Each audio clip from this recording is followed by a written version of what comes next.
আল্লাহ আমাদের বলেন, আউফু বিল উকুদ, তোমরা তোমাদের ওয়াদাগুলি পূর্ণ করো। যখন আপনার সাথে কোনো চুক্তি করা হয়, প্রত্যাশা করা হয়, তখন আপনার সামর্থ্য অনুযায়ী সেই প্রত্যাশা পূর্ণ করা উচিত। ও আমালু সালিহান, আর তোমরা সৎকর্ম করো। আমাদের শুধু হালালভাবে কাজ করলেই হবে না, আমাদের কাজটাও যেন বৈধ কাজ হয়। আমাদের নিশ্চিত করতে হবে যে আমরা যে চাকরি করি তার মাধ্যমে পৃথিবীতে যেন ভালো কিছুর আবাদ হয়। আমরা দুর্নীতিগ্রস্ত কোনো ইন্ডাস্ট্রির অংশ হতে পারি না। আমরা এমন কোনো কর্পোরেশনের অংশ হতে পারি না যা পৃথিবীতে নোংরামি আর নষ্টামির বিকাশ ঘটায়। প্রতিষ্ঠানটি কিসের অংশ তার দিকে লক্ষ্যপাত না করে শুধু নিজের টাকা উপার্জনে চিন্তিত থাকতে পারি না। এই জন্য আপনি কোনো বিয়ার উৎপাদনকারী প্রতিষ্ঠানে চাকরি নিতে পারেন না,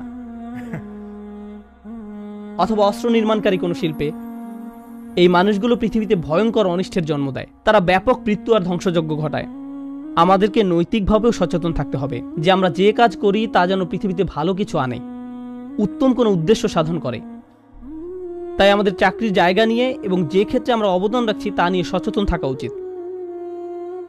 তারপর আল্লাহ বলেন, ইন্নী বিমা তা'মালুনা বাসীর, তোমরা যা করো আমি তার প্রত্যক্ষদর্শী। আপনার বস হয়তো দেখছে না, কেউ দেখছে না, কিন্তু নিশ্চিতভাবে আল্লাহ দেখছেন।